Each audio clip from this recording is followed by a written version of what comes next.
Yeah, yeah. Yeah, I could probably sleep in this chair if I wanted to. Give us an hour and then you'll have the chair back this way for the meeting. Let's. All right, everyone, it's past the meeting start. So if everyone except DJ could mute themselves, we'll let DJ take it away. All right. Welcome, everybody, to our June Bicycle and Pet Advisory Committee meeting, the first one via Zoom. The first thing I'm going to do here is ask if Rafat, the Deputy Public Works Director, can go ahead and call roll for our meeting. I got it, Rafat. Okay. Thanks, Lauren. Thank you. Member Boletto. So as we go around, folks, I'm going to ask you to unmute your line and just acknowledge that you're on the call as we go. So go ahead, Lauren. All right. Member Boletto. Member Bergman. Here. Member Haggerty. Here. Member Mooney. Here. Member Powers. Here. Member Solomon. He was here. We'll circle back to that. Chair Allison. Present. Alternate member Coyne. Alternate member Garrity. Present. Youth member Harlem. Here. Youth member Nielsen. Here. This meeting is being held virtually and viewers are welcome to provide public comment online or by telephone at 669-900-9128. And the meeting ID is 859-4573-0391#. Password 340380.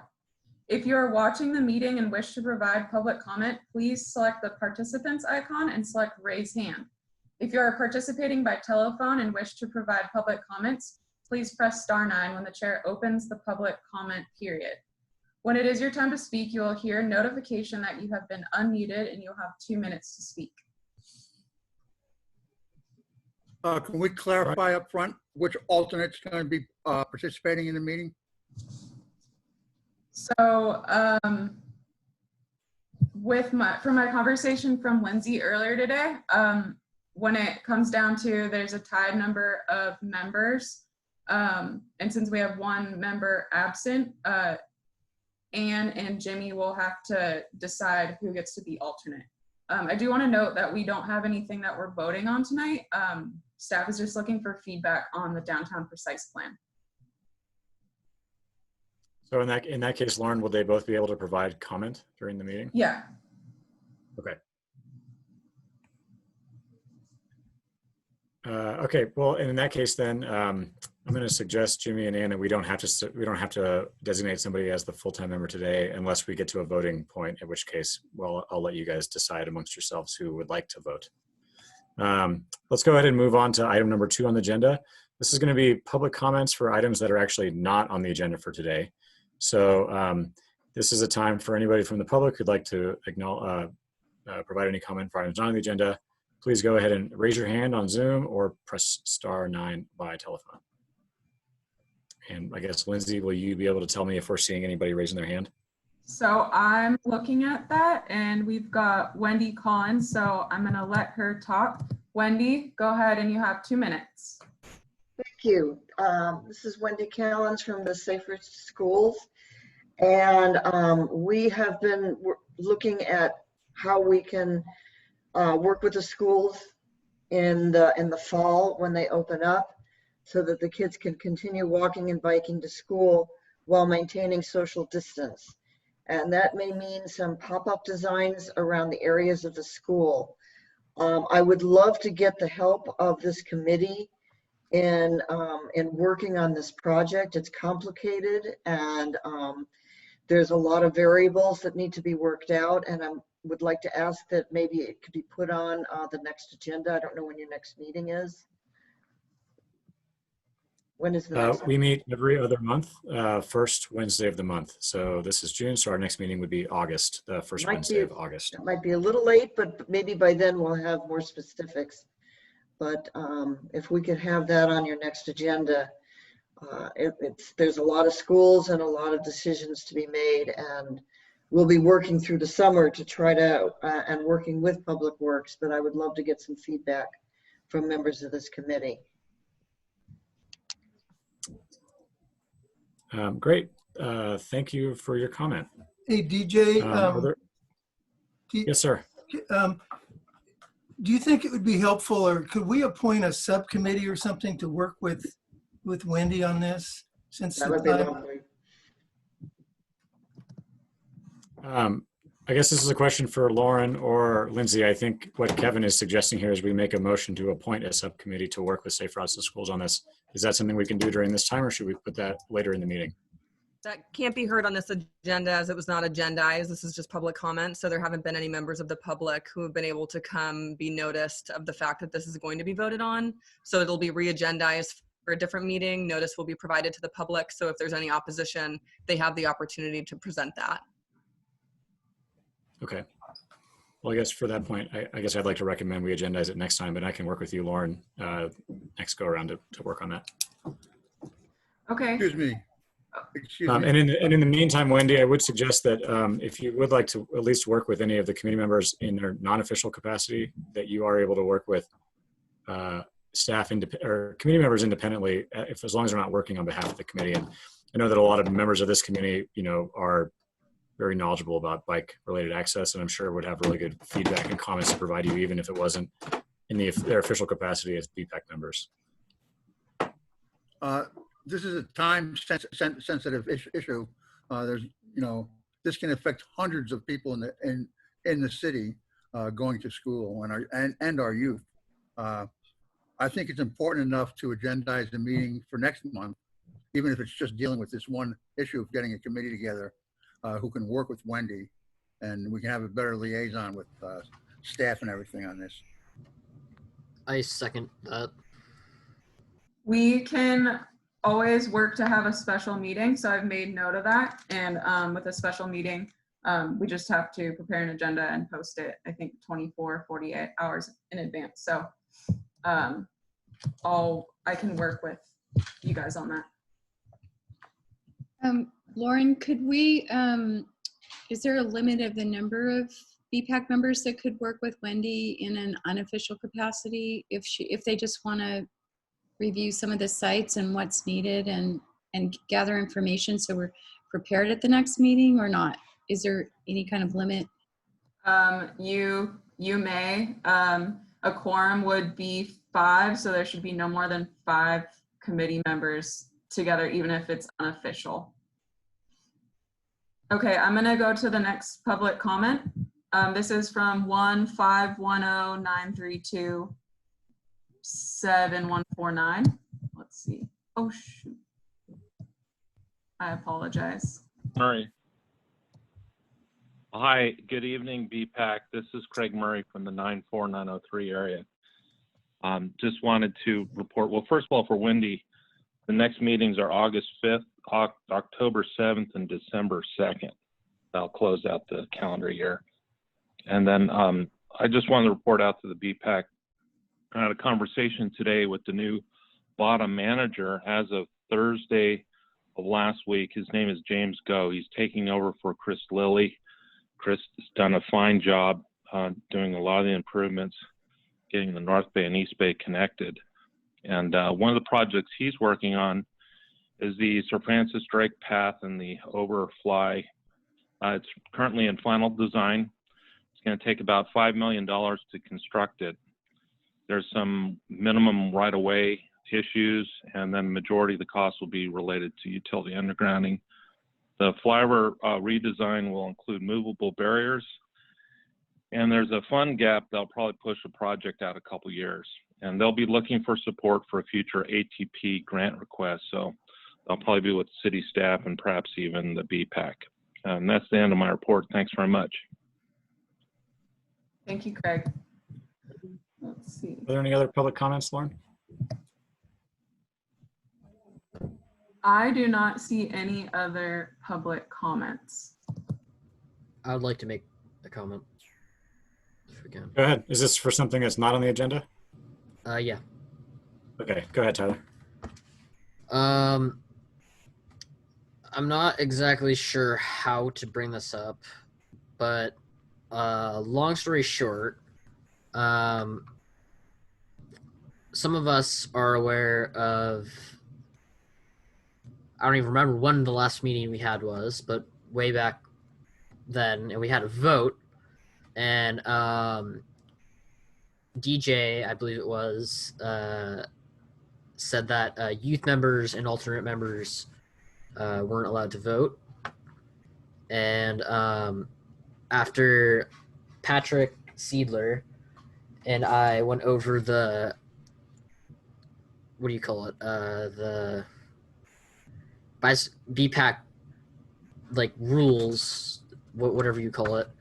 It actually BPAC youth members and alternate members have the right to vote in all scenarios. And actually, the vote that we took that day, that is theoretically now would be considered invalid due to the vote that we did with everyone. We actually outnumber DJ and his associates that sided with him during that vote. So that vote actually would be in our favor for the recommendation of the Safe Routes to Davidson Middle School thing. And so that vote, if we can re-vote on it, due to that, and also maybe some further action into that. Lindsay, can you weigh in on if I made a mistake during the last meeting? Thanks, DJ. You know, I don't have I'd really want to look into the staff report and the resolution that originally appointed youth members and created those two positions. I do know that alternate members do have voting capacity when members are absent. They're taking the position of a regular voting member. And obviously alternates and youth members' voices are equally as important throughout the entire process. However, as far as youth members and voting is concerned, I wouldn't feel comfortable providing an answer on the spot without doing a little bit of research. Additionally, I would suggest that you allow some time, or recommend that you allow some time for staff to respond and get back at a future meeting as to Tyler's concerns. I apologize, Member Nielsen's concerns. Sorry. Okay, I guess, can we add this to the next meeting's agenda then? Can what I suggest is that you work with the city between this meeting and the next meeting to figure out if it should be agendized? I think is a better way to frame that. Because it's what not. What do you mean by that? Tyler, I'm happy to connect with you offline. Well, yeah, sure. If there's a mistake about whether or not youth members vote, then we don't need to agendize it, right?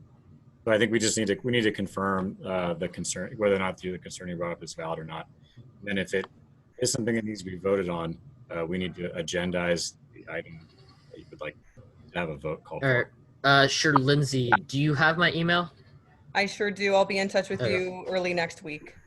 There you go. Can I add to that? Because what Tyler's point was not just the youth members, whether the alternate can also vote, because that made a big difference. So if that was Yeah. part of, I mean, that Last was, week, DJ did state that the alternate members couldn't vote. and when Darren and I voted, we voted, it made a big difference, and we didn't get counted. And I feel like legally we should have been counted. Okay, so I can connect with Member Nielsen offline and then make sure that I distribute my findings to Lauren, who can provide that in a staff presentation, or either have that re-agendized if there was a vote needing to be retaken.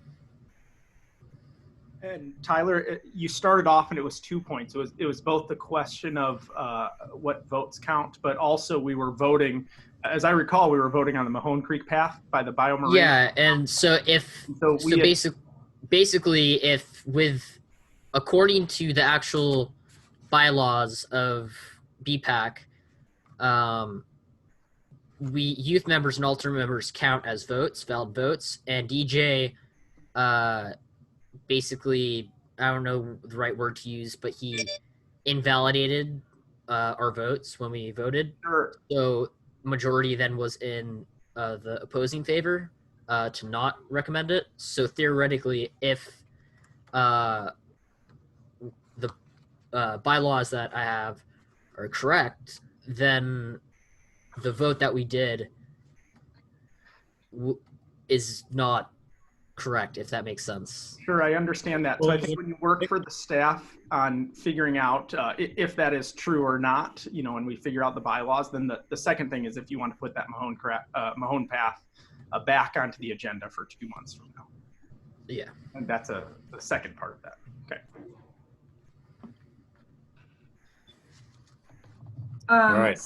Okay, we have a few more public comments. Oh, I need one more public comment. My apologies. This is my first time leading a meeting. Okay, Tamra. Oh. Hi, can you hear me? Yes, we can. Okay. Good evening, BPAC. I am new to this sitting in as a citizen to these BPAC meetings, so I appreciate you all hearing me out. I don't know if this is the right forum to mention some of the issues I've had with the downtown traffic. Also being a parent who is volunteers with Safe Routes to get my kids to and from Sun Valley, and I currently live in Gersel Park. But I'm just going to mention a few things that I do hope kind of come up on people's radar as we're looking at the downtown area. Most importantly, I think might be that the north and southbound traffic signals don't seem to have a lot of sense to their flow to allow traffic that is trying to get to the north side or from north to south, where the timing of the lights make a lot of sense. The reason why traffic lights is important to talk about, even though it seems like it's more of a car issue, is that it does end up pushing cars into smaller roads that are often where our bike routes would be, as they're trying to kind of find the easiest path to, say, get to San Anselmo from the Wolfgrade traffic area. So I kind of want to just put that out on everyone's mind as we're kind of looking at some of the design of downtown. I also would love for it to be reconsidered that the B and D Street northbound, right at 2nd, they both require traffic to turn right onto 2nd. So if anyone is taking Wolfgrade, say, they have to actually turn right on 2nd and then go wrap around that next block to get down towards the west. So there are other traffic signals. It looked like at some point in the past, those traffic signals used to be there. They're still there, just not used. And I'd like that to be reconsidered as like reopening. Seems like maybe that's kind of been a consideration in the past, but it is something that's always been on my mind. And that would also help divert traffic onto these smaller roads that a lot of our students and of course adults are using to try to get east and west. And I also, third thing that I wanted to bring up is just as kids coming from the Gersel Park West End and Sun Valley neighborhood are maybe moving on to the high school, there really isn't like the clearest path to get there. Possibly from the maps I was looking at, though I didn't look as closely, 4th Street might be kind of like the best path, but I do hope that with BPAC kind of generating a safe path for bicyclists, I do hope that that east-west traffic is considered for high school students all the way through. Thank you. Thank you for your comment, Tamara. Would I be able to get your last name, please? Sure. My last name is Rich, R-I-C-H. Oh, great. Thank you. Are there any other public comments before we close the public comment period? No. I have just a question about, do we have meeting minutes from the last meeting? Because I have a bad memory and I don't recall the details of the things that we voted on last time. And are there any notes from that meeting? I haven't gotten them. I can't remember who was supposed to take them, and I hope it wasn't me. I don't recall. No, I apologize. It probably was me because I've been taking them for the last several meetings. So I will type them up and send them to the city.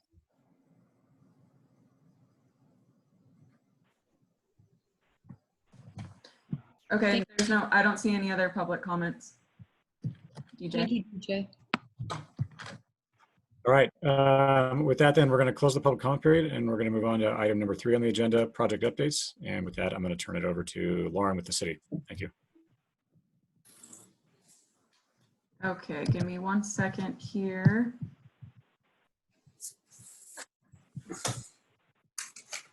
Share screen. I'm gonna share this one.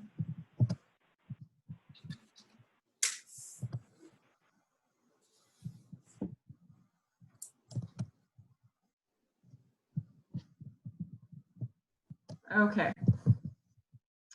So I'm going to go through the following projects: Francisco Boulevard West multi-use path and the one-way conversion, the crosswalk projects, 3rd and Heatherton, 3rd Street rehabilitation, and some grant applications we have coming up. I'll go through each project and then open it up for the public.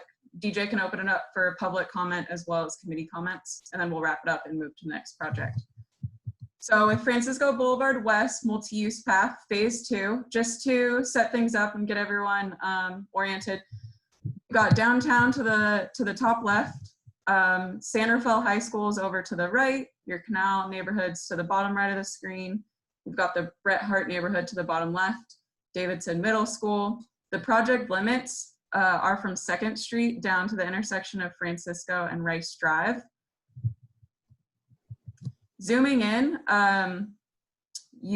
this is just to show what's going on with each mode. So the thin purple line is the pedestrian path of travel. The sidewalk will remain, and they'll have anywhere from a 5-foot sidewalk to 8 feet where they'll share the space with bikes. The dashed green line is the 2-way class 4 cycle track. And then the black line with the arrow shows the new direction of travel for vehicles. So from 2nd Street, cars can make a southbound right onto Francisco Boulevard West. Cars can make a right at Irwin to access Sprouts Farmers Market, Toscalito Tire. They can also continue straight.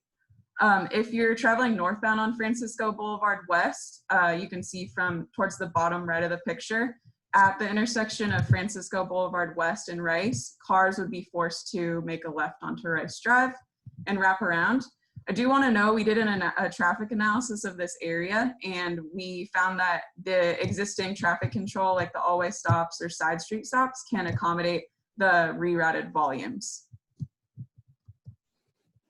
This is an aerial of 2nd Street and Francisco Boulevard West. This is existing conditions. I guess what's new is that faded line where the old train tracks are. Obviously we have a brand new train track and running through there. But 2nd Street approaches Francisco with 5 lanes. Francisco is a lane southbound and then a right turn pocket northbound and a right through lane. And then to the top of the screen, you have Tamalpais, which is a southbound through lane and a southbound left turn lane. And 2nd Street is 1-way. So this is meant to toggle between the two. So this aerial is an existing condition. And then this is the project plans that were also linked on the agenda. But just to go through some of the highlights of this, unfortunately it's not in color, so maybe it's a little bit hard to understand. But basically, if you can make, as a car, you can make this right turn down Francisco Boulevard. Can everyone see my mouse? Mm-hmm. Okay, great. And so those southbound cars are where the existing northbound traffic is. So they're closest to the rail, which is just on to the west. Where the old southbound lane was, that is going to be a 2-way cycle track. So you can see it's about 10 feet wide, and then it has about a 5-foot buffer. And the buffer area will be a mix of trees, delineators, and the chevron striping. So it'll be really apparent to drivers where they need to be and to bikes where they need to stay. One more note on the southwest corner of the intersection of 2nd and Francisco West, where the orange arrow is. So we had to end this project somewhere, so we're ending it on the south side of 2nd. But essentially bikes will go up this ramp, and then there will be a place for them to cross to get across 2nd. And the reason for this design is there's a pump station that trucks that like city vehicles actually need to get up to. So that's why this curb area is so large, and it'll be a rolled curb, so trucks can get in and out of their pump station. The last feature I want to note on this section is the dash treatment at any of the driveways. So the gray pieces will be green, and this is just to alert drivers that it's a conflict zone and they need to be looking for bikes before they try to get onto the street from the driveway, as well as if you're on the street trying to get into the driveway.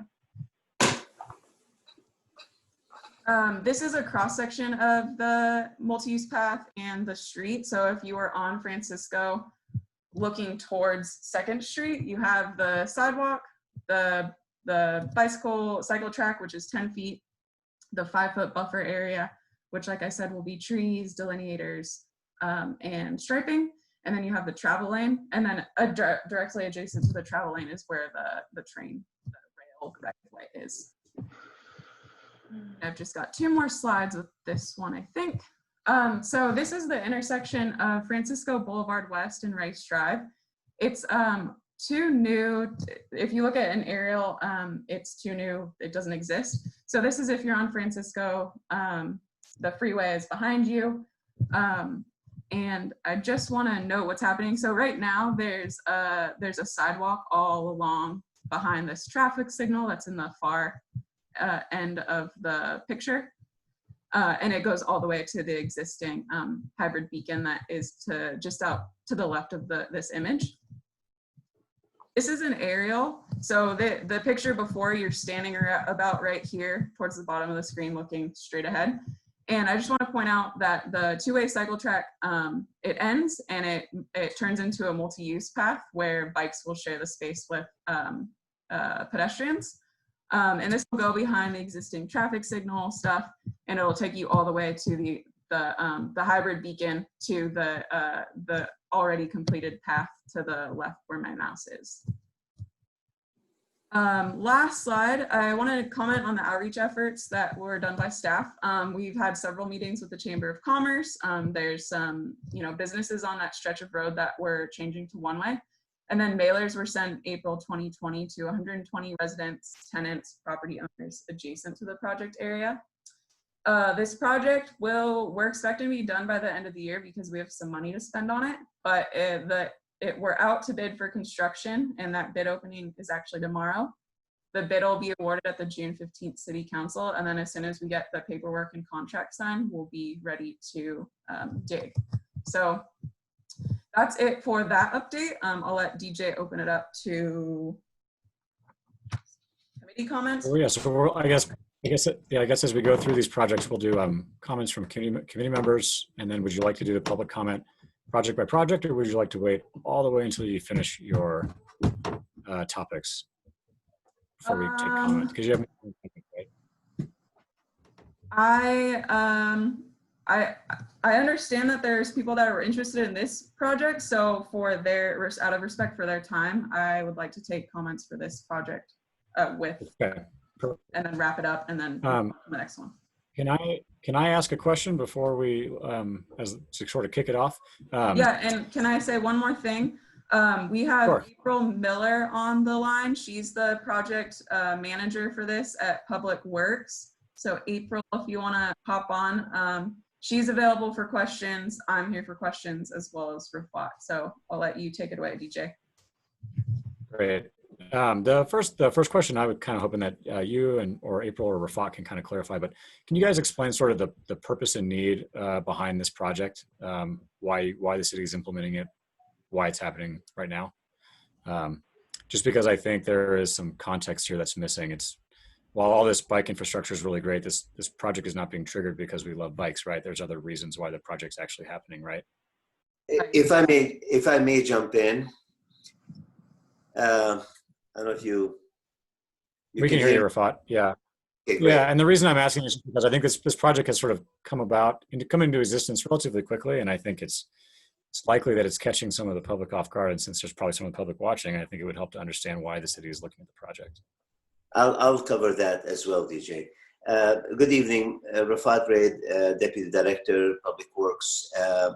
The conversation was focused on the safety on the tracks on 2nd Street.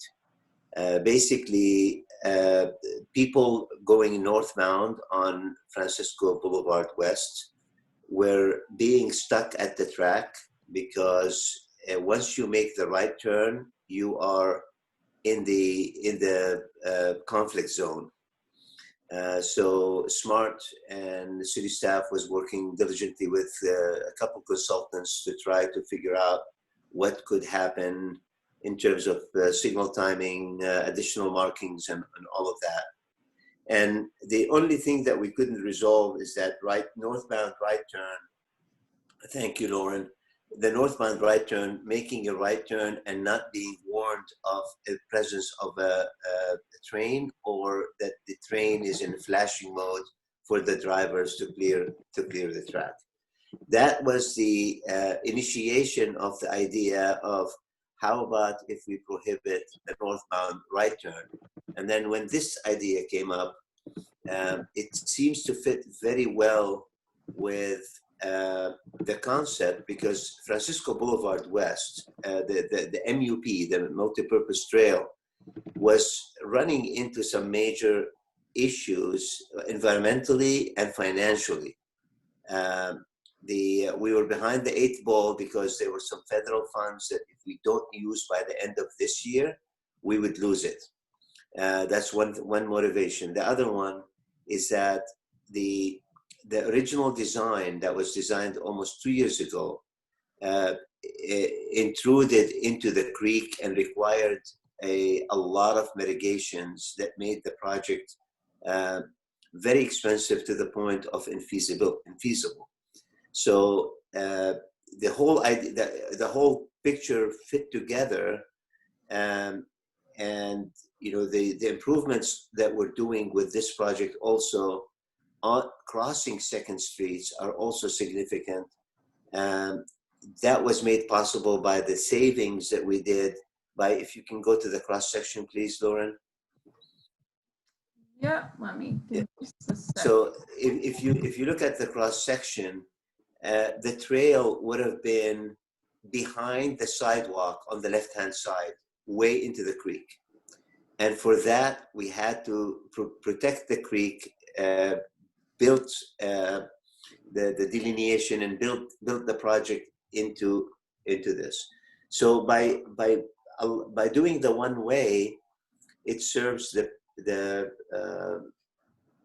traffic safety on 2nd, and it allows to have this facility that I think the typical section doesn't do it justice. This is going to be one of the most beautiful bike facilities in San Rafael. The tree that that's showing is very weak. It's going to be a lot bigger tree than this, and this a wintertime tree. Yeah, I think, and then there's the addition of street lighting that is also a significant component of this facility that is not shown. I've taken some photos. I wish I had anticipated this.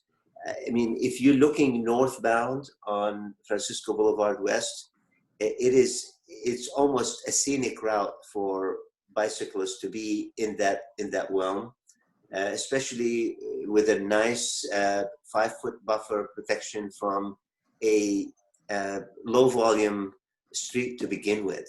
So it's a prime facility, and the connection to the north is established by this. And our focus is going to be taking that facility through the downtown in an equivalent or bicycle feel. So with this, we preserved the separation between the sidewalk and the bicycle traffic. Basically, we have a 15-foot facility, well lit, away from the creek, all of the components penciled out at a very low cost of maybe detouring some of the traffic, which can very easily be accommodated onto parallel streets to the west. I hope that's what you're asking for, DJ. It was, yeah. Okay. Are there any other questions or comments from other members of the BPAC committee?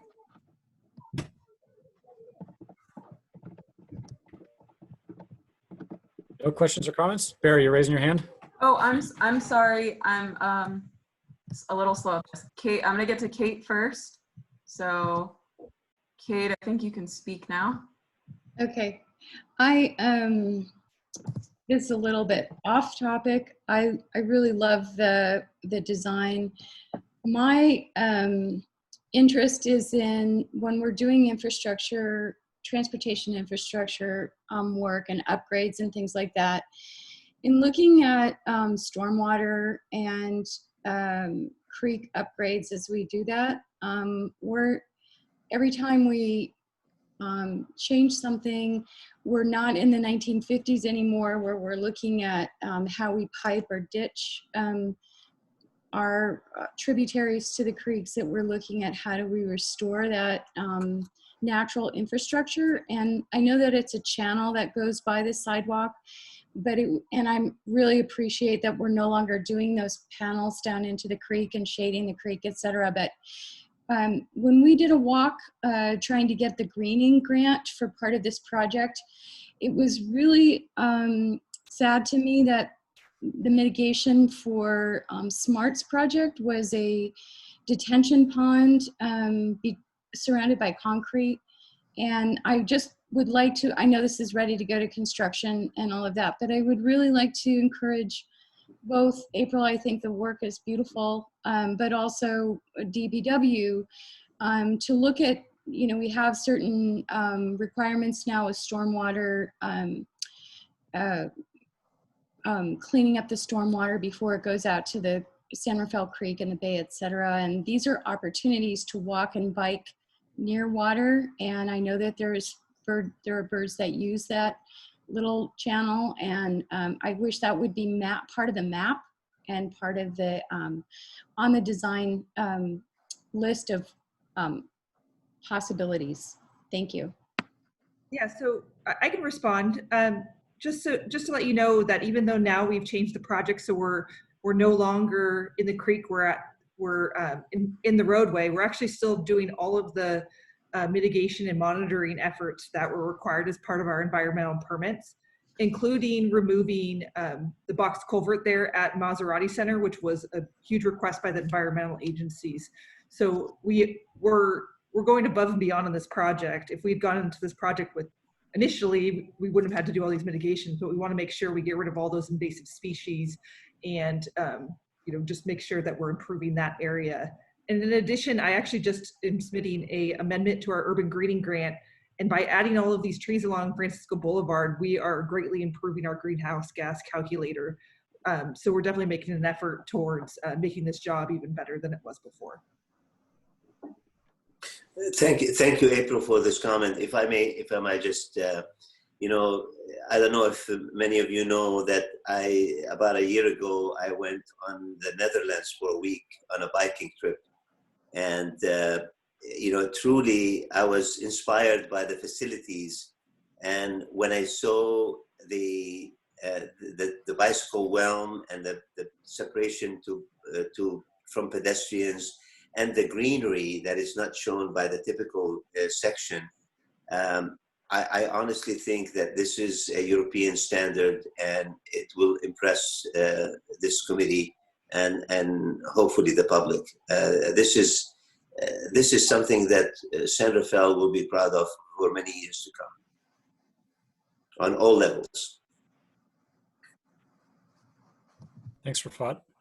Lauren, who else? Sorry, I don't have the ability to see who's raising their hand, so I gotta. Yeah, I apologize, a little slow on that. Barry's got a comment, so. Oh, Barry, can you speak? I think you can. Sure, I can. Right? Can you hear me? Yes. Okay. No, I really just wanted to commend city staff. I think this is a great project. It's a win-win, addressing a safety problem, getting the trail built at a much lower cost. So I just think it's great. I guess one related question I have, and I know it's nothing that can be done as part of this project, and it's a much more complicated issue, is what's going to happen at that intersection of Francisco and Second, because it's a pretty awkward transition. It has been, and I don't know if there's been any follow-up to the that temporary cycle track that was going on along Tamalpais, and I guess that didn't go down this far anyway, but just trying to think big picture. Maybe that's actually something that's addressed in our downtown precise plan meeting item, Lauren.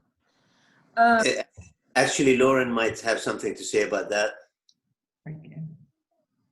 I don't know what I'm saying. No, I did say, so you have to have a project limit or you could just keep going. So we are ending the project south of Second. We applied for a grant for $300,000 through TAM for money for Tamalpais. We didn't get it. That money went to Marin City, I think. But we were always talking about grants here. Like I have a slide on, what we're going for now. So we're always looking for money. And I don't know, April, if you have anything else to comment on. Yeah, so we received bids back tomorrow. So it's been a pretty good bid environment on our last couple of jobs in the last few weeks. So part of it kind of depends on how our bids come in. If we're under budget and we have extra money, there have been some sketches floating around on how to, improve Second Street. And if we have the money, we could do a change order to our job to kind of, maybe extend the limits of the path maybe to the other side of Second Street. But we had to end it somewhere, and based on our estimate from prior COVID, we stuck with that to go out to bid, and then we can always work with the contractor to, kind of go over other ideas. We just didn't want to commit to it and just committing to being over budget. If I may jump in, I think everyone is right. From DJ mentioning that this is a precise plan issue, and the precise plan will have some ideas on how we're gonna marry this trail to the downtown, basically how to navigate. Lauren mentioned that we applied for a grant. The grant was to take it from here onto Tamalpais to 4th Street, and the facilities will be on the north side of the street. That was a grant application that did not get funded. However, the feedback from TAM was it's a good idea. Try it again next year.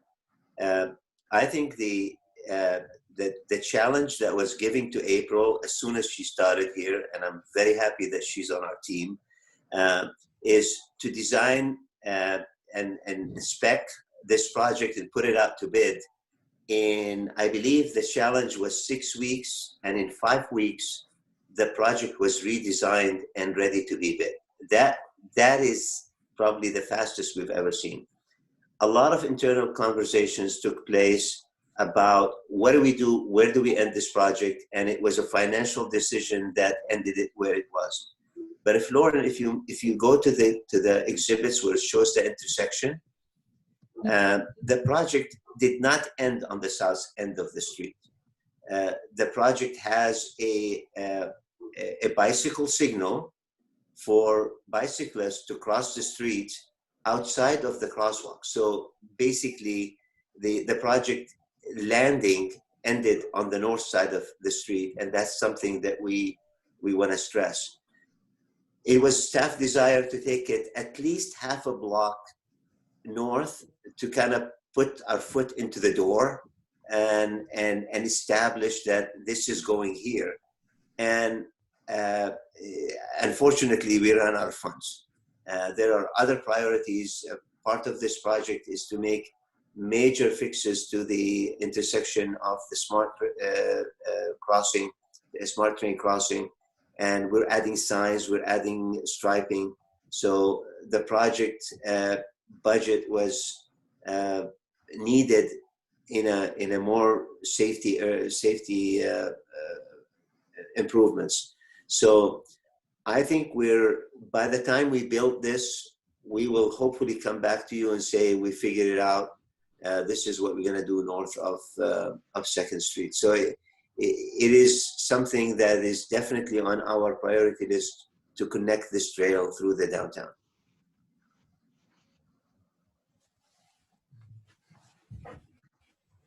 Thank you. Thanks, Thanks, Rafat. Rafat. Lauren, anybody else raising their hand?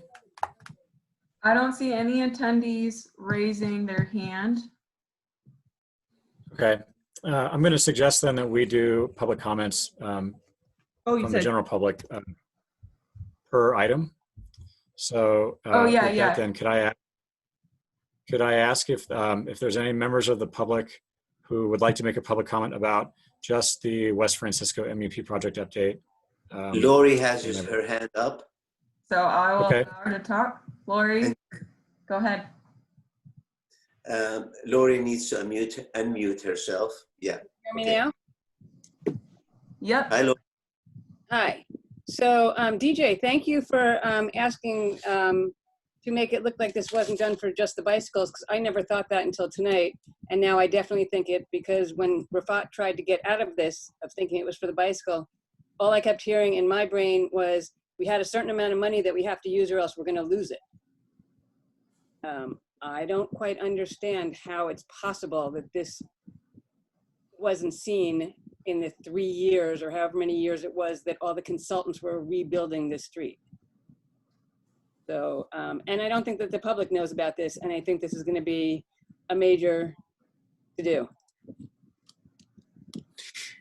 So, you know, you think that the public doesn't mind this. It's at least a half a mile out of your way, because I tracked it the other day.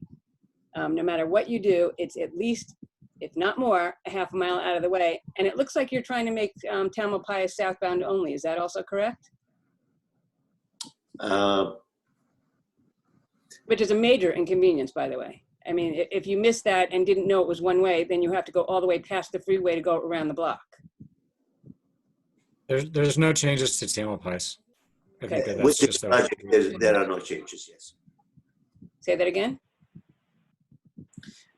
There are no changes to Tamalpais with this project in terms of converting it to a one-way. That is a separate discussion.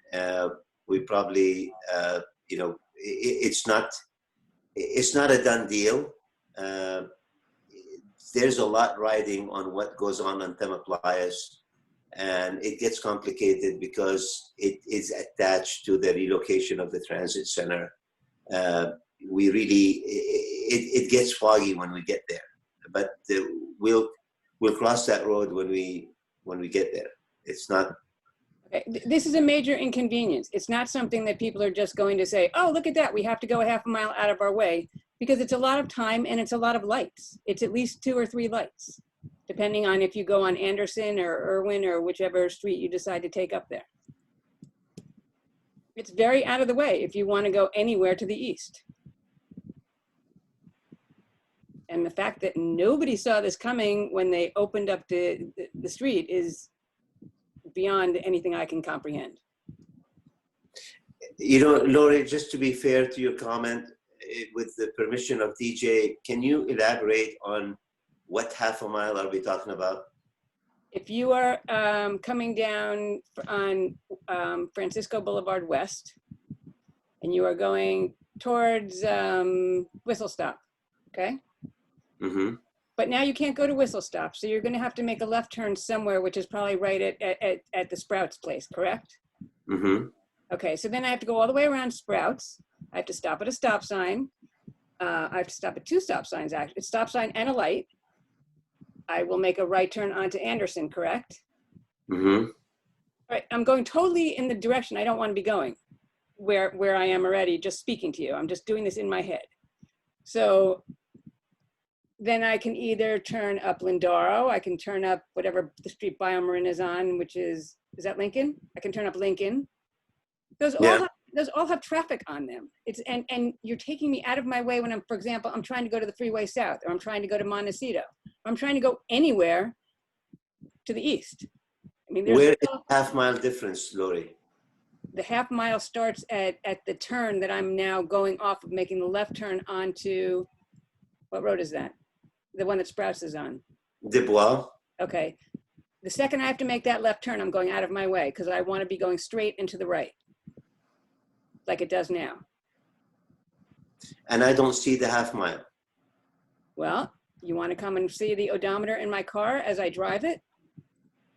No, I don't want to see that, but I'm telling you. That's what I did. I looked on the car and I saw what the odometer said. And then I went around and I came up, where did I come up? I think I came up the one in the middle of Biomarin, that street. And then I made a right turn back to exactly at the intersection of Tamalpais and Francisco Boulevard West. And that's at least a half a mile out of my way, not including the lights and the other people that are on the road also. This is a total inconvenience, and it reminds me of the loop. Somebody brought that up the other day, and I was like, you know, it is a little like the loop. You want to go one way, and you have to go a different way to go the way you want to go, because somebody made the street a one-way street. And now it looks like it's only the bicycle people that made it a one-way street. Even though I know that's not true, it clearly looks like it is.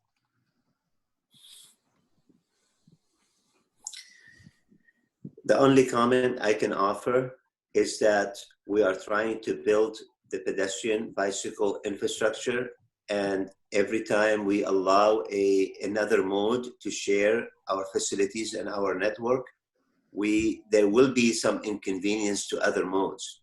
We've been building our city for traffic. There's Desbois, a parallel arterial, and Anderson is a parallel arterial.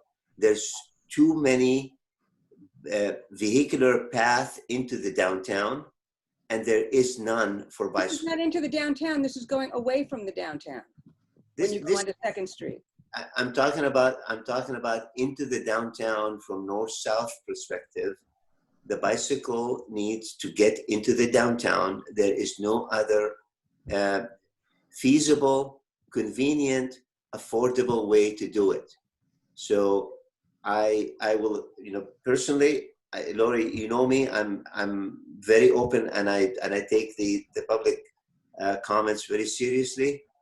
I think this is a decision that the city has to make in order to make the multimodal environment that we're seeking, either by the precise plan or by the pedestrian bicycle master plan. Did you do this because people were getting stuck on the train tracks? That's the part that I find inconceivable. Well, as I mentioned earlier, it was a combination of issues that we could resolve with this. And if you put all of the issues that we were able to resolve, including the ability to build a path that we were going to lose the money for, the safety considerations on the path, on the railroad tracks, if you take all of these and weigh it against what we actually lost in terms of vehicular circulation, I think we're in a better shape with this MUP. That's not the question. The question is you're inconveniencing people, making them go the direction they don't want to be going in. Hey, with all due respect, Lori, we're getting into a debate, and we're not here to debate. If I could ask you guys, Lori, if you'd like to go back and forth with Rafat about it, I think if you could email him or call him separately. No, I don't. I do appreciate you bringing that up, because I didn't realize how much of this, it was presented to us as an issue of people getting stuck on the tracks, and that the Public Works Department didn't see this coming. I'm quoting somebody from the city who posted this on Nextdoor, that the Public Works didn't see this coming until the train started going down to Larkspur, and I'm thinking, that's a problem. Okay, well, we identified the problem, but I agree with DJ. Lori, you know that you're always welcome. Give me a call. We'll have a teleconference. It's a done deal. You're sending it out to bid tomorrow. We are sending it to bid tomorrow. I think I don't have a doubt in my mind that we're doing the right thing. And I think that is the general consensus from everyone on the city staff, and many members of the community. So I'm, you know, I think It doesn't affect me. I think that there's a lot of people that it will definitely affect. And I feel bad for them. Anybody who If I could interject here, the public comment period, we just want to hear the public comment. Okay, fine, I'm done. Sorry.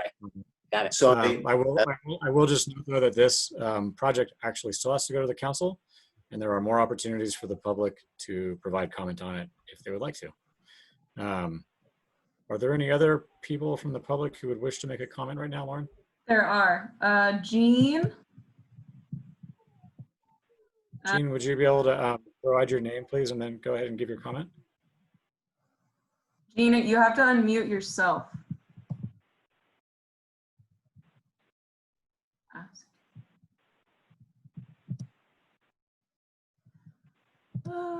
Now, can you hear me? Yeah. Yes. Okay, great. Thanks. You're on the computer, right? Not on the phone? I couldn't quite understand. Yeah, I'm controlling the questions. Okay, now I hung up the phone. Sorry. There you go. Can you go on to somebody else and I have to get you back?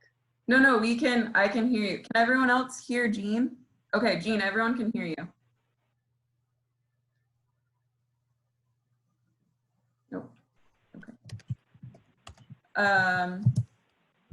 We'll come back. Okay, now can you hear me? Yes. All right. Sorry, getting the technology. I just wanted to say I'm really thrilled. I wanted to give a shout out to the bicycle signal face crossing 2nd Street. I love the one that crosses where the SMART train is.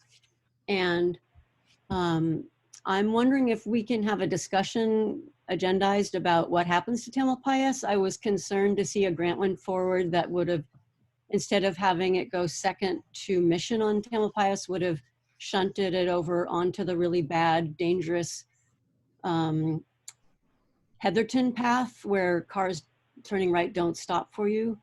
So there's a reason, I think, why the bike community has been advocating for many years for Tamalpais. So I'm wondering if we could agendize a discussion, please, about the rest of Tamalpais before there's any more decisions made. Thanks. Thank you for your comment, Jean. Lauren, on to the next comment. One more. Sunny Lee. Sunny Lee. Hello.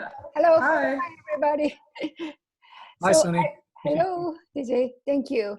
I'm just looking at the map when it was a drawing of a close-up of the Francisco Boulevard new path. I don't know if you could scroll to the this one, yes. So I'm seeing the dotted line just above the orange arrow, the dotted line, yes. So that's you are projecting the bike path to cross the 2nd Street? That's for the cars. That is their right-hand edge line for them. Okay, cross the cars. So the bicycles going to the left of the orange arrow. Correct. And then cross it. Because this is almost 5 lane, the bicycles, pedestrians crossing. I'm a little concerned if the far left lane all the way to the north side of the lane we're able to see the pedestrians crossing. I'm just seeing so many people these days like just totally disregard signals. So I'm super alert when I cross the street now because there's a drunken people, like, I don't know, there's people just crossing even at the green light. So I'm just concerned because this is a heavily traveled road and safety of especially bicyclists, because they have a signal and everything, but the cars on the far might not able to see it.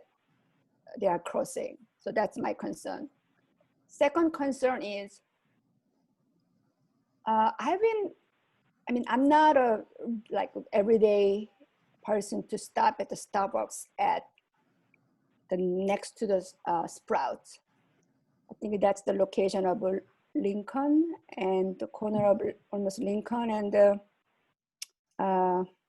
Du Bois, I think. Oh, Arwin and Lincoln. I know that few times I have a meeting at the Starbucks. Actually, I'm traveling 101, coming down Hutterton, make a right turn onto 3rd Street, and make a left turn onto Tamalpayas, then Francisco Boulevard West to arrive at the Starbucks for the meeting. And I'm noticing several cars making same trip with me, in front of me.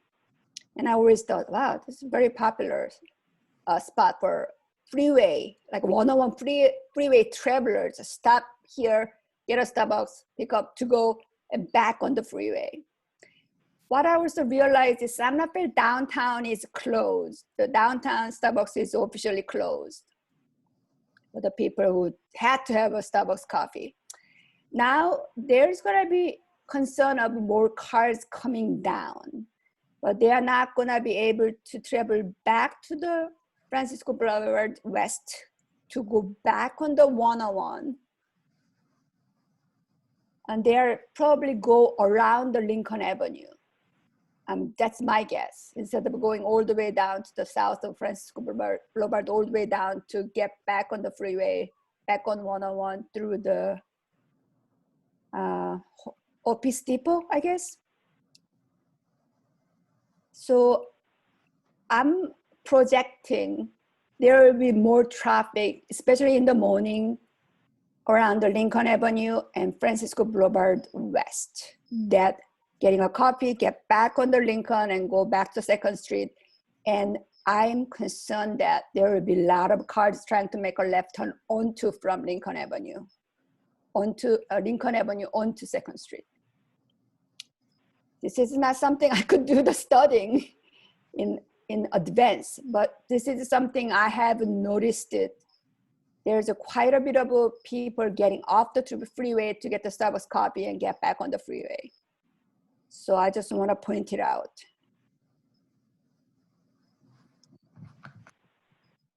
Great. Thank you, Sunny, for those comments. Lauren, are there other folks lined up as well for public comment? No more public comment. Okay. Well, then with that, I'm going to close the public comment period for this item and ask Lauren if you can move on to the other project updates. I think for this one, since these are probably going to go faster, we could go through the remainder of the projects and then do one more public comment for all of them together, if that's all right with you. Sounds great. Okay, so our next topic is crosswalk improvement. This is a map of a lot of the crosswalks we're working on right now. We have a crosswalk down by Sun Valley School, all the way down by Glenwood Elementary, some crossings on Lincoln, some crossings around San Rafael High School, and then a few in the canal. So we're pretty busy.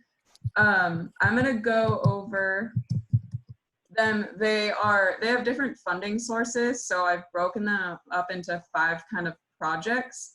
But the safe pathways are 4 crossings that are within school zones. They were ranked highest in a school zone on our crosswalk prioritization list. So that's 5th and River Oaks by Sun Valley, Mission and Park, Mission and Alice, and Knight and Ashwood. And Knight and Ashwood is the one by Glenwood Elementary. These crossings are funded by TAM, and they'll include rectangular rapid flashing beacons, quick build curb extensions, and lighting. Notifications have been sent out to folks who live near these crossings, and I've been working with property owners to make sure they're okay with all the changes that will be happening. This is probably the biggest project. This is the San Rafael High School crossing, and this is a pedestrian hybrid beacon that I have gone over in a past meeting, so I'm not going to spend too much time on it, but if anyone has any questions, happy to review that. Pedestrians will cross in 2 phases. And it's a joint effort. So it's funded by TAM, the school district, and the city. And the image below shows that basically the path of travel for that crosswalk. So kids coming from Montecito, they'll cross the eastbound 3rd Street. They'll go into a pedestrian corral area where the existing median is. and then they'll have to push the button and look at traffic heading west on 3rd, and then they'll be able to cross. And I want to note that this is tied to the 3rd and Union crosswalk, so it won't be as reactive as pushing in the button and getting to cross. 3rd and Union will have to go through its cycles, and then pedestrians can go when 3rd Street is coordinated. On Lincoln, which is a frontage road of 101, there's some uncontrolled crossing locations, and these have come out of the other 150 crossings that are behind the 50 crosswalks that the city's already updated. So we're just doing basic improvements there, red curb and signage by city crews. But it's an area that's pretty impacted by parked cars. So there will be some outreach working with the residents in that area to extend some red curb. Really important for visibility. The other Taking me out? Okay, I listen to the. I'm sorry. Let me make sure everyone's muted. Taking me out. I was like, what are you talking about? Participants. I'm so sorry, everyone. This is new. Okay. The crosswalk improvements happening in East Santa Fe. We've got the intersection of Bellum at Vista Del Mar. This comes out of the East Santa Fe parking study that has been ongoing for the past about 3 years. I don't know if you're familiar with it at all, but East Santa Fe has some parking challenges with it being the most dense neighborhood in our city. And typically apartments are filled with maybe a few families or several drivers, so that results in parking impacts on the street. But this project will be a rectangular rapid flashing beacon at the crosswalk where Cardenas Market is. We're going to add street lighting, and we're proposing to remove the travel lane on Bellum that goes westbound, because right now it's 2 lanes. And then with that, fitting in angled parking, which increases the parking supply, as well as decreases the number of conflict points for pedestrians trying to cross at Cardenas Market. Notifications have been sent out, so we're all working with the residents right now. Rafat's been in touch with the HOAs in that area, and I believe he's having a meeting with them to go over their concerns.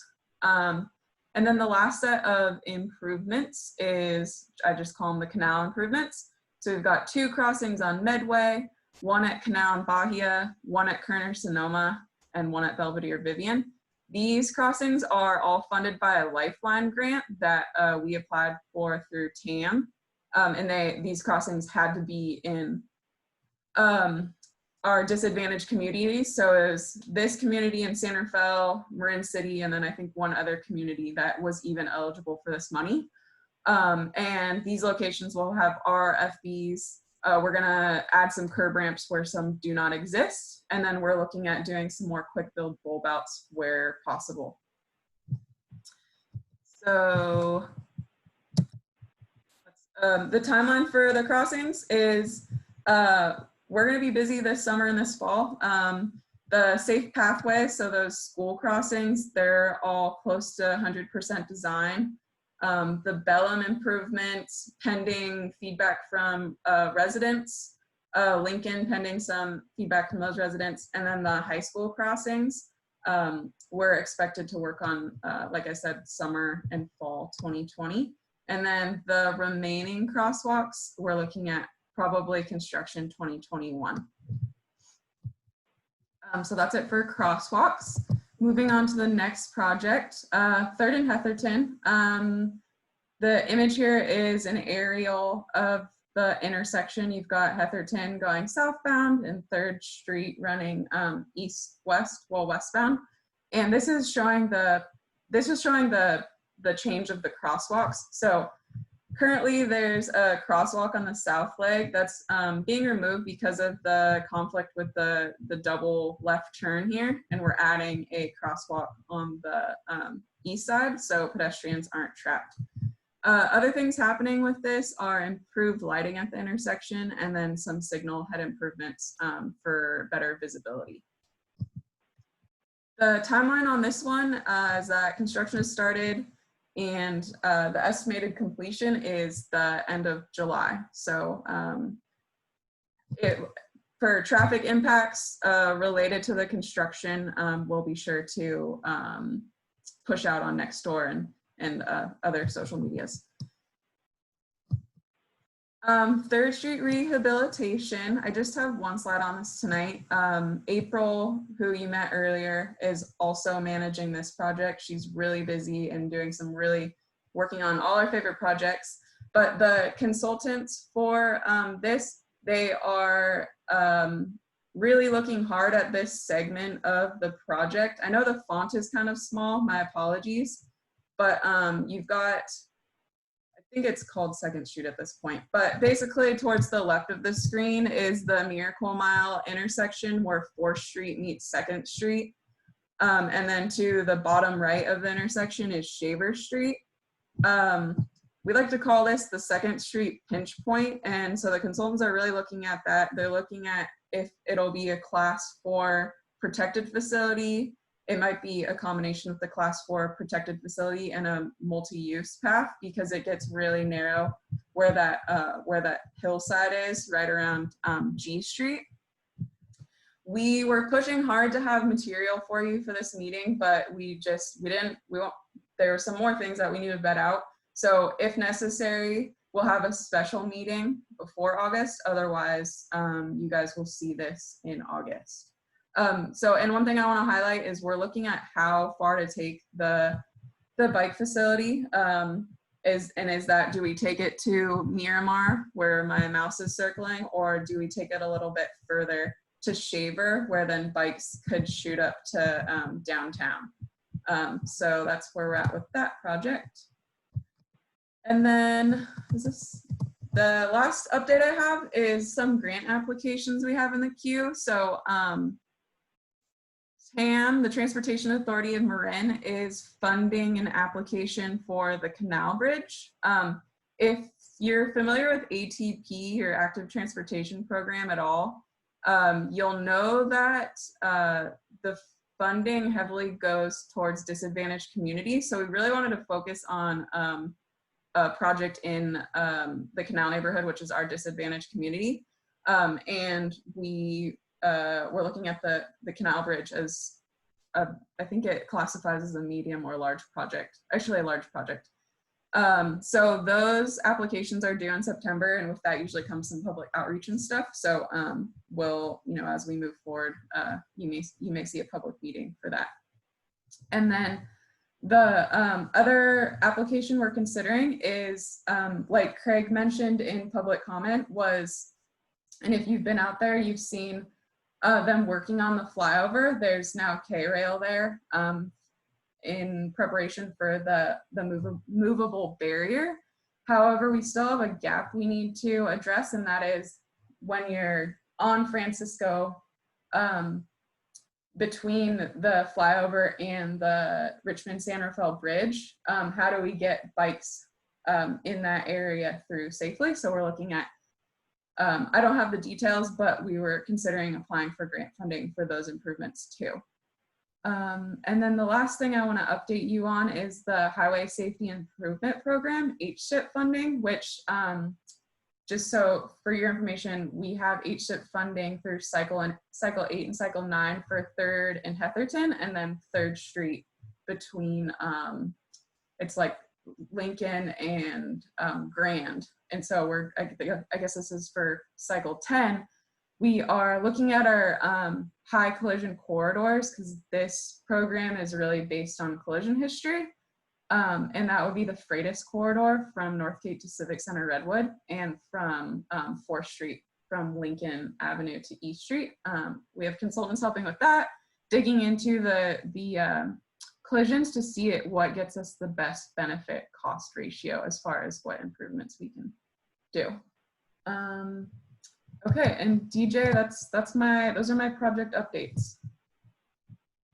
So great. Thank you, Lauren. I'm going to ask then that we take comments or questions from committee members, and then when we're done with that, we'll do public comment. Okay, looks like Are there- Kevin's raising his hand. Go ahead, Kevin. Lauren, can you better define the Canal Bridge project? The canal bridge will be, we're looking at connecting it from, oh, I don't know my street names. Give me just a second. Is it a pedestrian and bicycle bridge only? Or? Yeah. Oh, sorry. That would be a good statement to make. Yeah, so this is in the bike and pedestrian master plan. We kept it in there. We know it'll probably be pretty expensive, but we figure it's worth a shot, and it would be, you know, it would cut off quite a length for folks going maybe from the canal to the high school or Montecito. So it would go, we're looking at connecting it basically from the end of Canal Street to about where Embarcadero Way is. And that's preliminary. Once I get more details, I'm happy to share that with everyone. Okay, to where, and that would be obviously elevated so boats could go under it and. Yeah, there's different designs. You could do a swing bridge, which I think I've heard people refer to the most. So it just pivots when there's large boats that go by. Okay, thank you.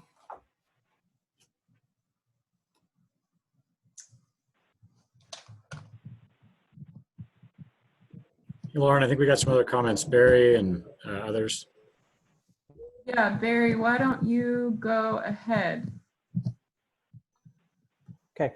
Well, you were talking about the Eggle parking that was on Bellum, is that right? Yeah. Are you looking at doing, is it front in or back in angled parking? Because that's a class 3, right? Yeah, class 3, we're looking at front in. I know back in has kind of a learning curve. So we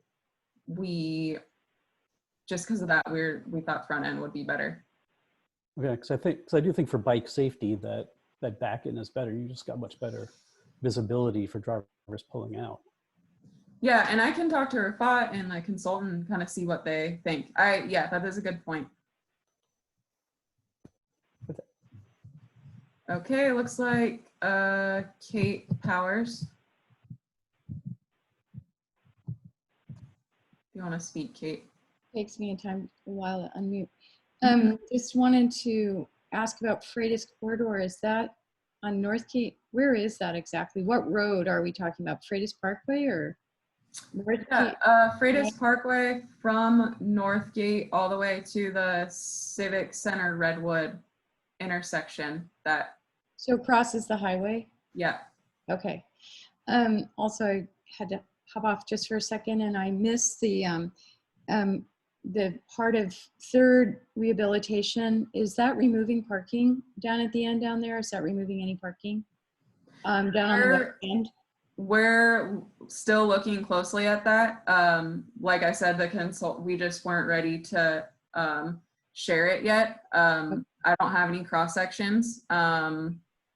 In order to fit class 4 or a path of some sort, parking may have to go.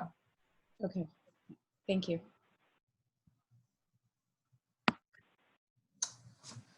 I don't see anyone else with their hand raised.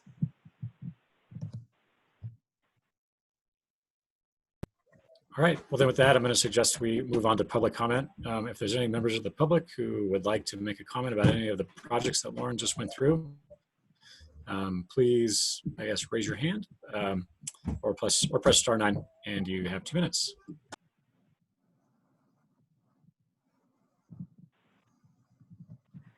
I have one. Nate? Oh, there we go. Sunny. Yes. Hi. Hello, you hear me? Yep. Yes.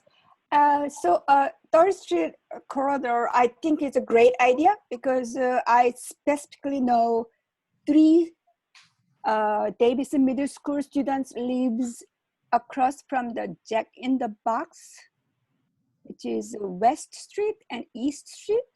It's across from the Jack in the Box the fast food restaurant.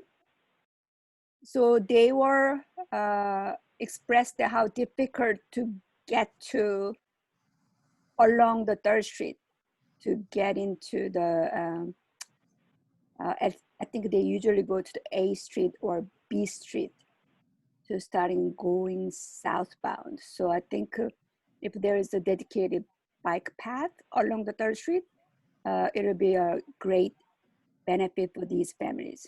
That's all.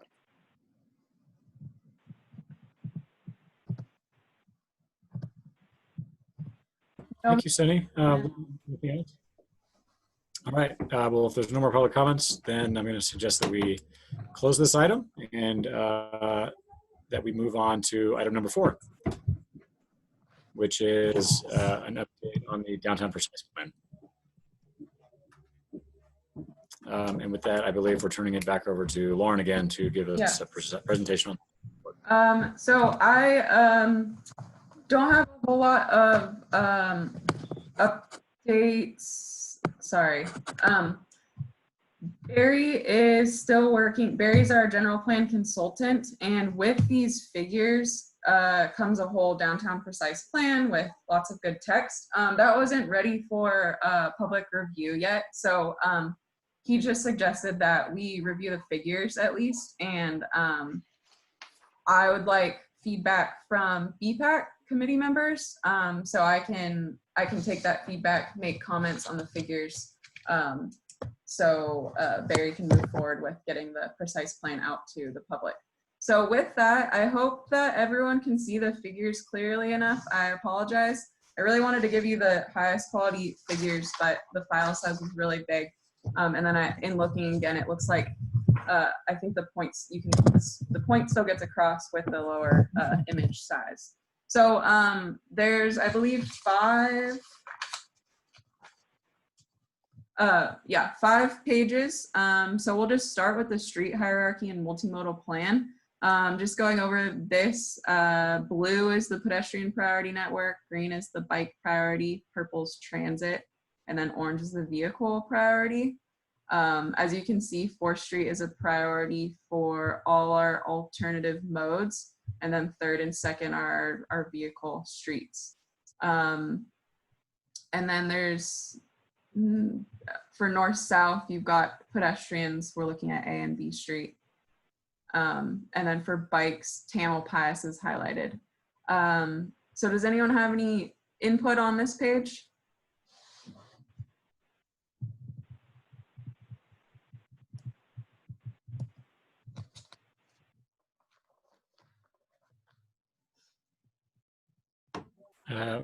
Lauren, I'm going to ask if, trust that you're looking for people raising their hands because I can't tell if they're raising their virtual hand or not.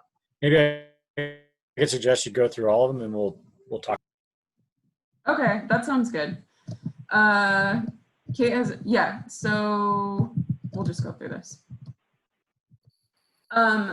So this is the pedestrian page. There's a lot of text, and this all basically reflects the Bike and Pedestrian Master Plan 2018 update. So it's consistent with another approved plan.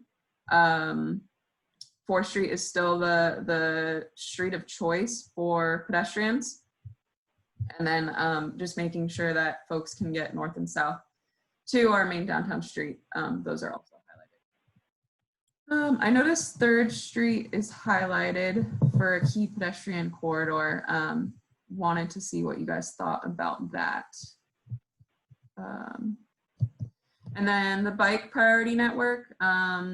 This is probably, there's a lot of unknown as to what to do, you know, how we get bikes through and keep everyone happy. So you've got 4th Street is shown as orange, so class 3 through, I'll call it basically the core. And then in conversations with the consultant and looking at it myself, it looks like the west end is a bit wider, so that's somewhere that we can move into class 2 bike lanes. That purple line to the left, that's our 3rd Street rehab project, or your 2nd Street pinch point, whatever you want to call it. So I think that's pretty well addressed. And then Really, it's, yeah, so I think that the Second Street pinch point, it's on the list for safe routes to school, and it will connect to a First Street Greenway. But how, what if bikes want to get to 4th Street to the downtown? How do we get them up there? Anything else to highlight on? And then the blue is a class 4 cycle track. Vehicle priority. As I said before, 2nd and 3rd Street are our main vehicle thoroughfares, as well as Heatherton and Irwin. Also important are Lincoln and Grand Avenue as basically frontage roads to 101. And then we are converting C and D streets from 1-way to 2-way, and that's that timing is working out nicely with the Public Safety Center opening. So maybe by the time this is published, those those dotted lines for the 1-way to 2-way will go away. The transit is the last one, and again, 4th Street is, if your destination's on 4th Street, you want to be on a bus on 4th Street. Otherwise, if you're trying to get to our communities west of Marin, or from our communities west of Marin, you want to be on a bus that just takes 2nd or 3rd Street.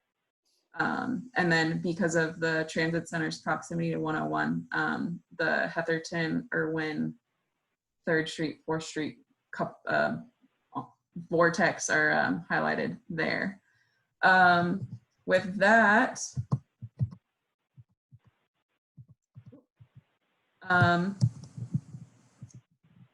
I will just go ahead. It looks like, sorry. I'll answer that question later. So Kate had a comment. Yeah, so yeah, why don't we open it up? We'll have committee members ask questions, provide comment, and then we'll move on to public comment. Okay, I had a couple of questions. Do we know how many current bus stops there are along 4th Street? I don't know. Okay. I just had that question because it seems like if we're trying to make the public realm along 4th Street, really active, we want people walking and we want bikes, and do we need the buses on 4th Street versus 5th Street?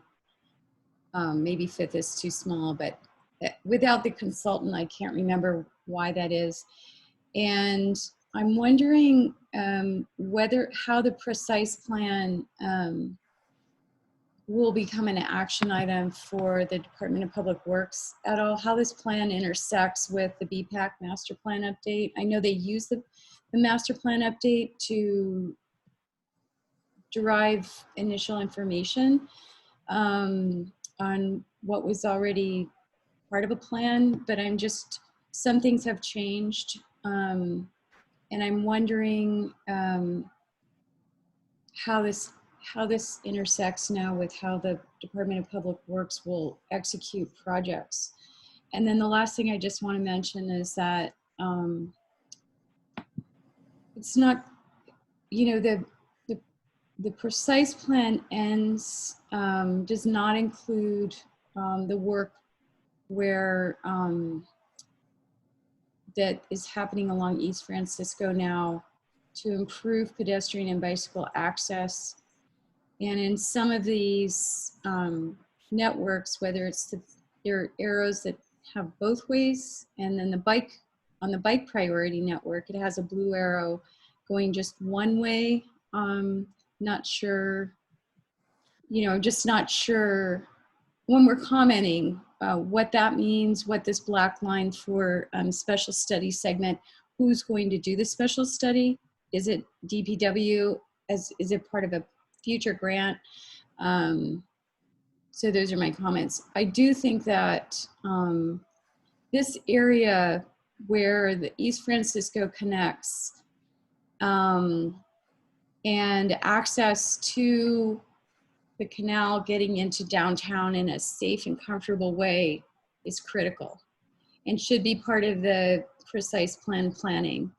And I just am not seeing it either on the bicycle priority network part or on the pedestrian bicycle or pedestrian priority network plans. And I think that there's opportunity there if a lot of agencies could work together. The canal it could be a beautiful place where the canal, San Rafael Creek comes in, the canal comes in. How do we plan for pedestrian and bicycle safe access towards downtown, towards the community center on B Street, towards the grocery stores and all of that. And we provide for safe and comfortable access from the kids that live on the west side of the highway to go to San Rafael High, and the kids that live on the east side of the highway to get to Laurel Dell and to Davidson. So those are my comments. Okay. To answer your arrow question, I think we had a debate a while ago is how do you, we wanted to show that the facility kept going, but we didn't feel like we needed to show the detail outside of the precise plan area. So that's kind of why the arrows were shown. It's like, it keeps going, but the focus of this plan is the area in tan. And then for your other question about how are we implementing it? Lauren, would you like me to jump in? I was looking for you. I am here and I was listening, and Kate has several questions in her statement and her comments, and I don't think we can go in and really address every question that she has, but I'll offer this explanation. The specific plan should be congruent with the bicycle pedestrian master plan. I mean, it's a precise plan. The function of a precise plan is it has an identity crisis between a policy document and an implementation document. And that's the struggle with the precise plan. The difference between a precise plan and a specific plan is that the precise plan is not tied to a funding mechanism, and that, you know, the question was asked: how is Public Works going to be using this document to further the implementation of the bicycle pedestrian master plan? Is that am I correct in restating the question? Well, the answer to that is that this is a higher level document, subject to change and discussion for every aspect. You know, when it comes to the implementation, we can go to a specific area and say, does it really make sense, or is this the most feasible solution? Is this the solution that could be worked as the downtown grows into that intended land use? There's a lot of potential, or development potential sites that were identified. This is going to be linked. I mean, that it goes down to almost a priority and a project level, because the general plan has to list all of the projects that we intend to do in the next 20 years. So it has a specific function to identify what is really needed for the maturity of the land use in this area. So we will be using it very carefully as development come in. It's a mechanism to say, this is the vision of the community and this is what we want to build. So whether we have the right of way, maybe sometimes there has to be a take into the private property, or with the private property we'll have to partner with the city to build certain infrastructure. It is a necessary document to articulate the vision of where we're going, but it's not detailed enough to say this is a project and these are the exact elements of the project. It says from 30,000 feet away, this could potentially be a project and this is a priority. but that's where it stops. Okay. You know, The go ahead. planning process is confusing because we update the bike ped master plan every 5 years, the general plan every 20 years. There's a certain amount, there's an environmental review process going on with the general plan that is including this precise plan. And so it's really confusing in terms of, you know, how much of this community vision, et cetera, is how this all works together to implement a downtown that the community really is interested in seeing happen, how that affects project approval, et cetera. I mean, just think of it that this plan is a 30,000 feet outlook. It's flexible, and when we update the priority of the bicycle pedestrian master plan, we are looking out for these gaps, and we're trying to link them every 5 years. So the environmental review of this is also at the 30,000 feet level, because you know a street is painted with a certain color. We have not dove into the details yet to identify what environmental impact of a project might be. These are potential growth opportunities and not necessarily projects.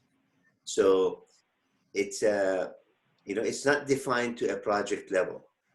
And I think it's going to be a balancing act as we move forward as to how are we going to adjust and what adjustments will have to be made depending on what development applications are coming, because this is heavily dependent again on growing the land use in the downtown.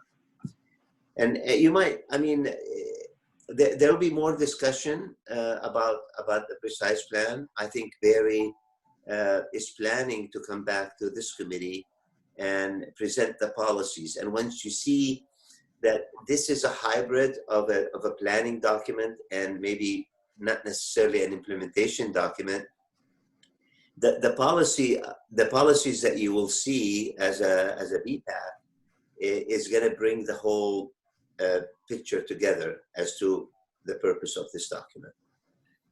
I think, you know, as part of what we've discussed over the years is the importance of the connection between the canal and downtown, and I'm not seeing that on this. And you know, where the one-way streets were changed to two-way streets down in DC and B, that wasn't necessarily part of the BPAC or part of the bike ped visioning, but I don't see that other desire of really having this connection. And I think part of the precise plan has to be in the context of needing to connect the community of the canal to the downtown and to the schools.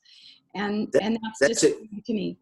It's a great comment, and we'll note it, and we'll forward it to the general plan subcommittee and the consultants working on that.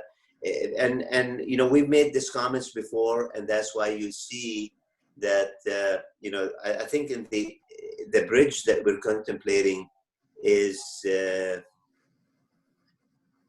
not even on there, is it? The canal one? I mean, I think it's important to remember these are just graphics out of somebody else's plan, and that plan is only talking about the area in yellow. So, like, while there's great ideas for other parts of the city, we got to remember, like, this is a page out of a big document, and that big document only focuses on the area.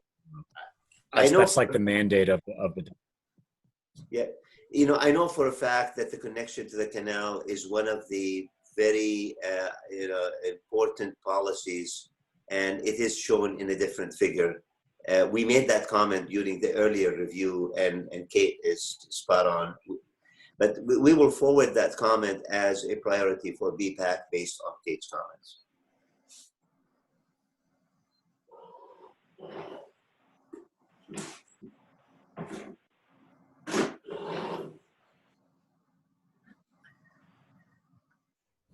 Anybody else want to unmute and provide any other comments on this item from the committee? Bill, go ahead. I would. Can everybody hear me? Yep. I have sort of 3 different points I'd like to talk about on various maps. This one, to begin with, this vehicular priority network. I've seen a lot of talk about the two-way traffic on C and D, and there's like a timeline in place for that to happen here at the end of the year. But this is the first that I'm seeing the B street also being two-way traffic. Is there a timeline? Is that happening? Is there a timeline on that also?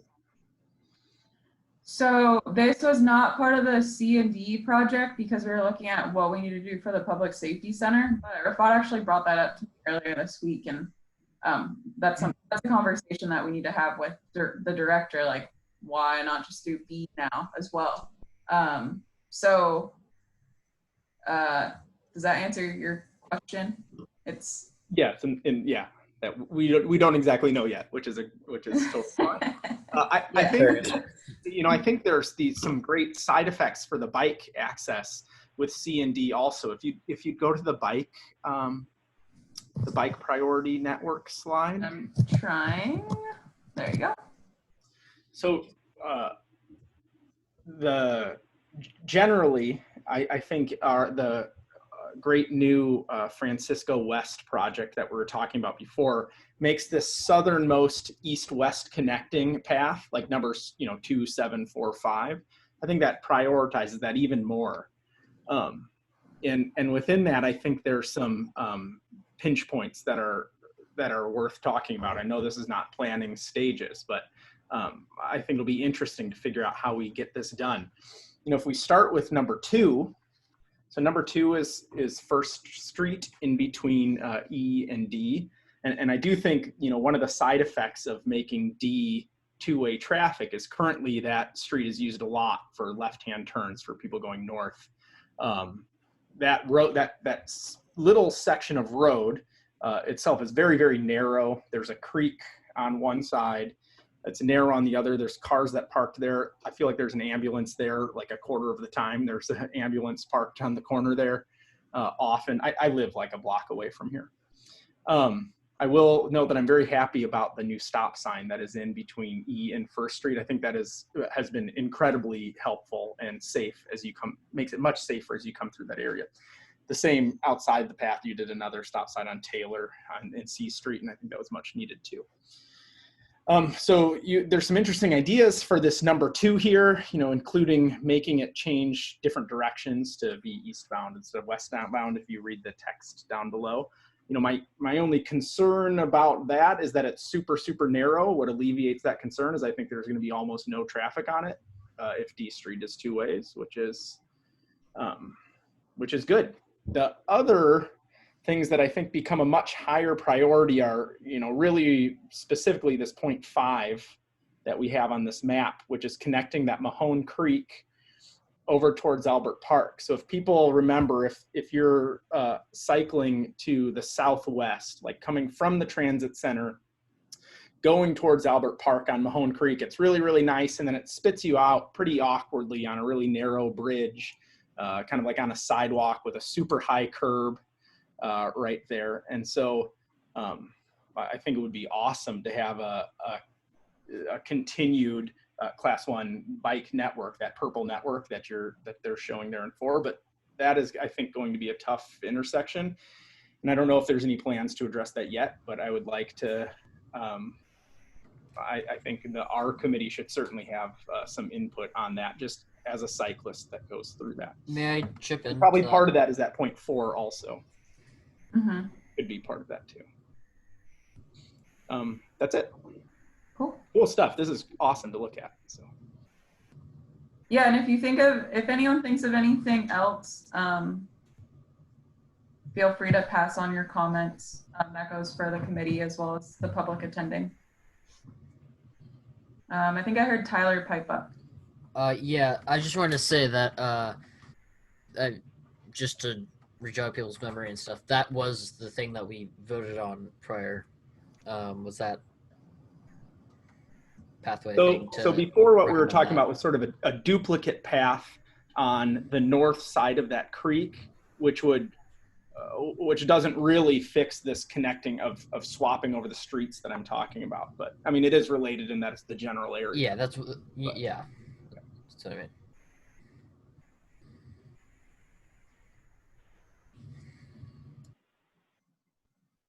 All right, Lauren, if there's no other committee comments, I'm going to suggest we take public comment from anyone from the public.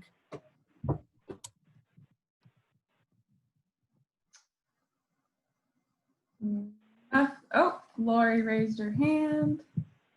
Let's see, give me a sec. Oh my gosh. Can you hear me? Yes. Quick question. Where is that number 2 that you were talking about?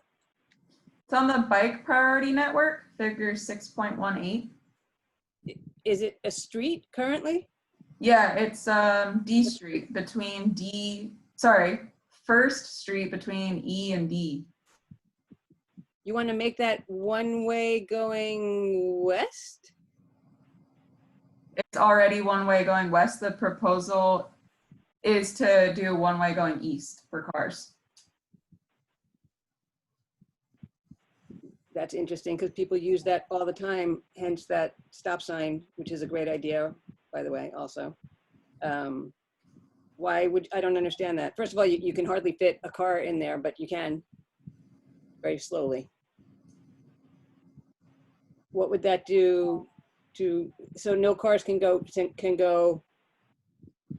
west? So, Lori, I think I could potentially answer your question. Since D Street, so people tend to go west on that street because they want to get onto 3rd Street and they want to go towards San Anselmo. But D Street is going to be open to two-way traffic, and so now you would just drive on D Street north all the way up to 3rd Street and then just take a left on 3rd Street. So you'd no longer have to do the diversion there along 1st Street. I think you're forgetting about the people that shop at Safeway that all go that way. So Safeway is the other direction. So right, Safeway, but they're going back home in the direction of the way 1st Street goes, which is west. They're not going east, they're going west. Yeah, but D Street will become two-way, so they can use that to hop onto 3rd to get west. I'm talking about people that are south of there, not north of there. I mean, I use that street all the time. That gets me to Shaver Street. When the lights used to be timed properly, you could easily get through there that way. It was much faster. Now it's, okay, well, it's just we don't have plans to do it right now. If when we're at the point we do have plans, obviously we'll work. Yeah, my question just was, where was that? Because I couldn't see on the map. So thank you. Thanks for your comment, Laura. I'll just note, I believe all the materials that Lauren, just for anybody on the call, all the materials that Lauren is presenting are also linked in the agenda, which is posted on the city's website. So if anyone would like to go back and relook at any of this stuff or download it, it should all be available online. Lauren, are you getting any other folks chiming in for public comment? Nope. All right. Well, then I'm going to suggest close item number 4 on the agenda, and we go to number 5, which is the last one on the agenda. Any requests from community members for future items that should be agendized? I know we already got a comment from Tyler about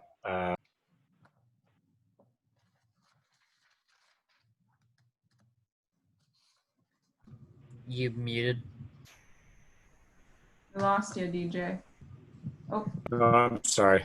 There you go. I was going to say so we're talking about any requests for items to be agendized in the future. There was a request from Tyler earlier to agendize items discussed in the February meeting, if necessary, and I think Lauren and Lindsay are going to figure out if that's warranted. Are there any other items that community members would like to request the city consider agendizing? Yes, I have one. Sorry, Jim. I just want to say quickly, I would just like a copy of the bylaws. I was never given those. It's not an agenda item, but I don't know who to ask for them. So if someone could send me the bylaws, Sure. I think I can get you a copy, yeah. if not someone else. Yeah, and I think Lindsay Lara, the city clerk, should be able to provide those. I don't know if she's still on the call or not, but I could email her after and request it. And maybe they should either be accessible on the BPAC listing on the website, or they should be. I actually think they might be posted on the city's little webpage for our committee. Okay. Jimmy, do you have a comment? Yeah, I'd like something on the agenda for the next meeting. and that would be to look at the cost of putting green markings down on our streets and what type of systems that we use now and what alternatives have we looked at.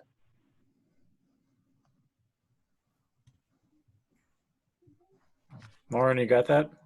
I do. What we're talking about is pavement delineators, pavement delineation types. Right, color, putting color on, yeah, putting green down. Got it. Thank you. I have my hand raised. Oh, go ahead and speak. Okay, I was kind of inspired by the quick build videos and also the slow, I saw something on the slow streets in Oakland. And I would like to propose that at some point we look at our BPAC master plan and figure out where some projects would be where we could maybe do a quick build, or we could propose which streets would be slow streets, like Marydale north of the Civic Center tracks, or something like that. I think we need to take advantage of the time when cars are not king on the road and people are walking and biking. And I just think it's a good time to do some incremental low-cost rapid installations of some temporary things like we did on Tamalpais and try things out. I think this is the perfect time, and maybe we could talk about that in August or a future date.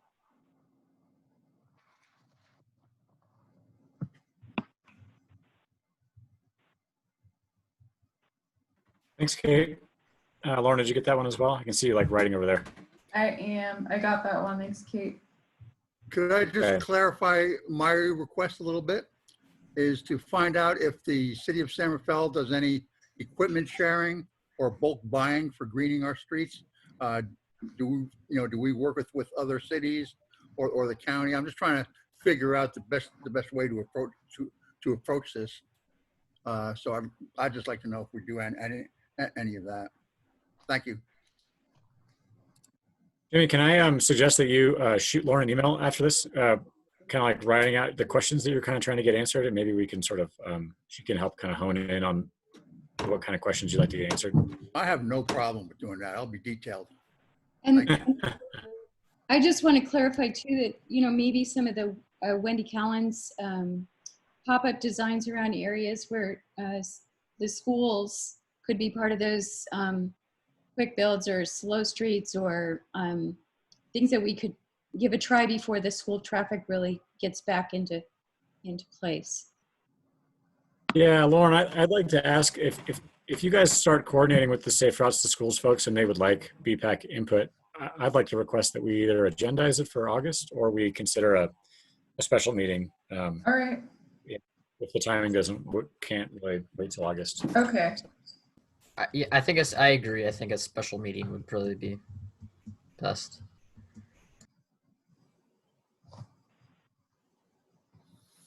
Got it. I'll also just let folks know, I did just check online. The committee information, including bylaws, are posted to the city's website. So they're publicly available. I'm going to post them right now in our little chat box at the bottom. I don't think that they, Anne, if you were hoping to get questions answered about alternates and youth members and that sort of thing, it's not specified in there. So that is something I think we need to request that Lindsay Lara, the city's clerk, clarify for us. And after my discussion with Lindsay, I think that's something she recognizes that needs to be clarified with all the committees. So I think when she is able to get to it, she's going to be looking into that. So we have consistency between the committees as well. Yeah, that would help, I think. We've traditionally been kind of an informal committee. We've operated informally is a better way to put it, probably. So. Thank you, I appreciate that. I also want to support Kate and Tyler because I really feel like if we're going to do any improvements to the school, we can't wait till August because, well, if they're going back to school, they go back to school in August. So I feel like we really have to implement them starting in July or make sure they start getting implemented sooner than later or they won't get done. So I don't know what we can do to meet earlier with that with Jean to see what she has in the agendas that we could possibly. What if we, what if the special proposed meeting for the other thing, what if we combined this topic and that? Because theoretically that'd be next month.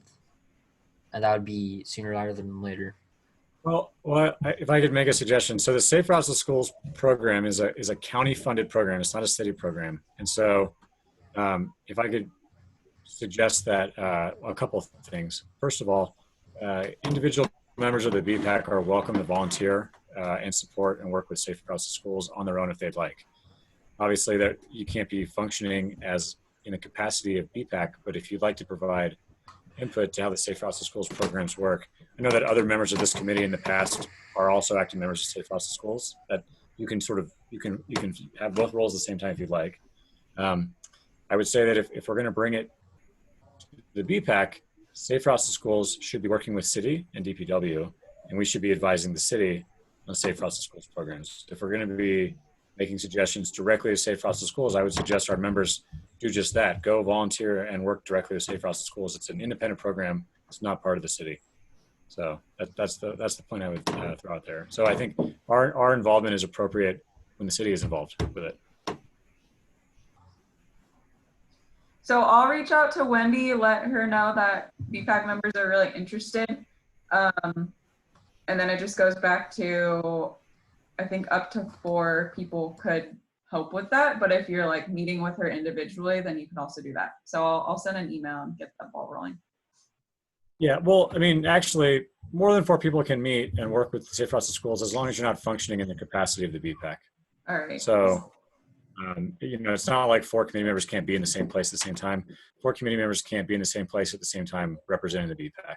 So, if you'd like to work with Safe Routes to Schools on your own time and volunteer with them to provide whatever kind of support you'd like, that's perfectly acceptable. I also just wanted to say I am so excited about the West Francisco, the North-South Greenway progress. And I'm hoping that when we get through to Mission, that we should celebrate and all gather without the, I just think that it's going to be time to celebrate something because it's been a long time in coming. And I really appreciate your work, Lauren, and Rafat's work, and super exciting on how far we're getting with that. Yeah.